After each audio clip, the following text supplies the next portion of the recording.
Good day everyone, I am Raymart Viernes. Today I am going to present to you what I have done about the Purposive Communication Chapter 6 Assessment Task Activity 1, which is create a public announcement on the updated COVID-19 protocols.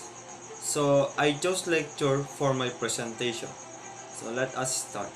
So what is COVID-19? The name of this disease is Coronavirus Disease 2019, abbreviated as COVID-19.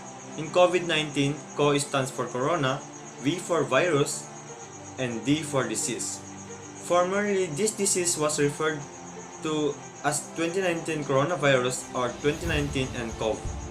The virus that causes COVID-19 most commonly spreads between people who are in close contact with one another, within about 6 feet or 2 arm lengths.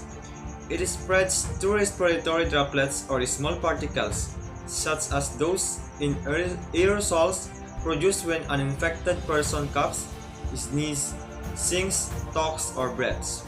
These particles can be inhaled into the nose, mouth, airways, and lungs, and cause infection. This is thought to be the main way the virus spreads. The second way, droplets can also land on surfaces and objects and be transferred by touch. A person may get COVID-19 by touching the surface or object that has the virus on it, and then touching their own mouth, nose, or eyes. So where did the coronavirus come from? Experts say SARS-CoV-2 originated in bats. That is also how coronavirus behind Middle East Respiratory Syndrome or the MERS and Severe Acute Respiratory Syndrome or the SARS got started. SARS-CoV-2 made the jump to humans at one of Wuhan's open-air wet markets. They are where customers buy fresh meat and fish, including animals that are killed on the spot.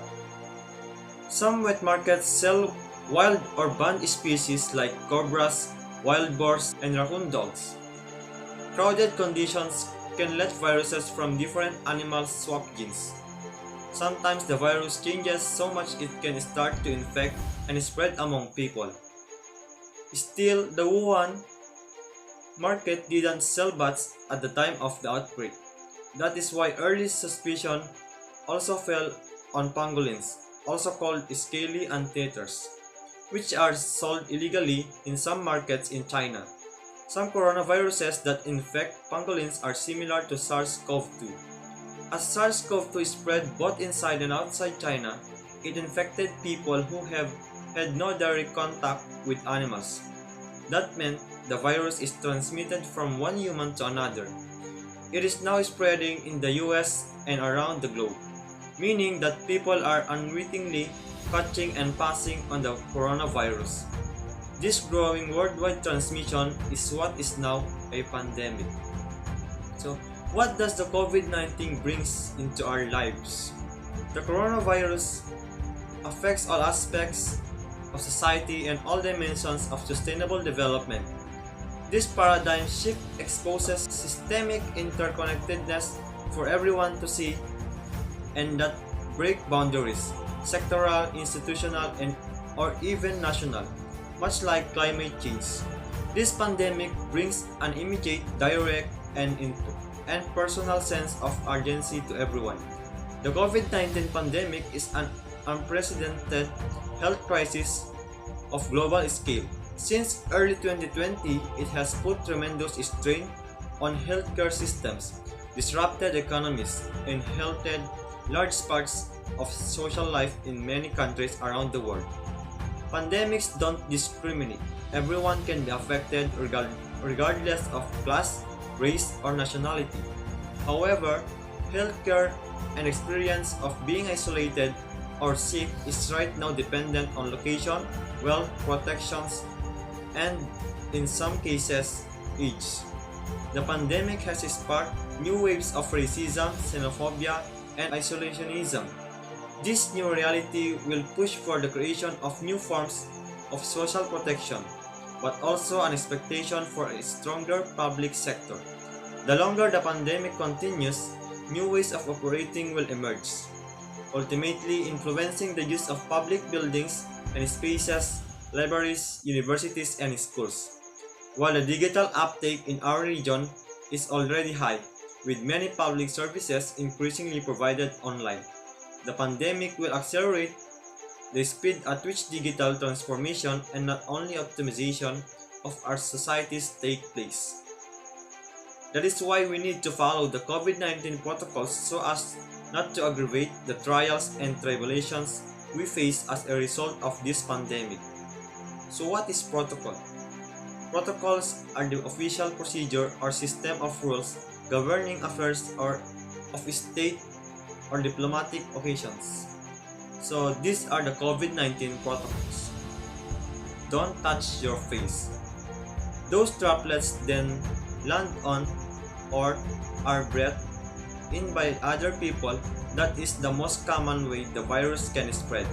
Another way it can spread is when those infected droplets land on surfaces like door handles and elevator buttons. If a healthy person touches the surface that has droplets on it and then touches their eyes, nose, or mouth, it is possible for them to get sick. These are the gateway for the virus. So the less you touch them, the less chance there is for the virus to enter your body. The second one is the stay at home unless you really need to do something like groceries. It may be possible for a person with COVID-19 to pass the virus to others when they are not showing signs of being sick. This is called asymptomatic transmission. It often takes 2 to 14 days before people start to feel sick after being exposed to the virus. So, you could be getting other people sick without knowing it. Next one is that wash your hands with soap and water. It sounds simple, but it has big impact. Basically, it is because soap breaks apart the container that holds the virus. Once the container is opened, the virus just washes away with the water. For this to happen, you got to spend some time washing your hands and just you need scrub. You want to wash your hands for 20 seconds.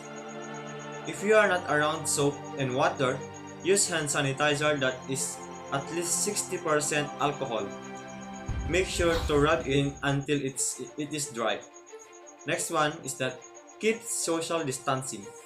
Your chances of exposure to the virus that causes COVID-19 increase if you were within 6 feet or someone who is infected, you live in or have traveled to a location that has a lot of cases, or you went to a crowded event with someone who is infected, like a party. If you think you have been exposed to someone who has COVID-19 but are not having any symptoms, call your doctor, hospital, local urgent care facility, or public health officer. They can tell you what to do next. If you think you might have been exposed and you have symptoms like fever or cough, you should call before going to your doctor's office or to a hospital. Your doctor can tell what to do and if you need to be seen in person. You really want to stay away from people who are visibly sick or coughing. If you can, work from home. Clean surfaces that you use frequently. Clean doorknobs, countertops, your phone screen, and other items you touch a lot. Next one is that if you are not feeling well, like you are feeling sick, have a fever, have a cough, and having trouble breathing, stay home and call a doctor or local urgent facility. Most people who get the virus will experience mild symptoms. Some people won't experience any symptoms at all. Most people, including children who get sick with COVID-19, can recover at home. But for some people, especially people who are 65 years old and above, people who have other health problems like lung conditions, diabetes, and heart disease, and for people whose immune system or infection fighting system does not work so well. If you are sick, cover your nose and mouth with a cloth mask, scarf, or handkerchief. It will help protect the people around you.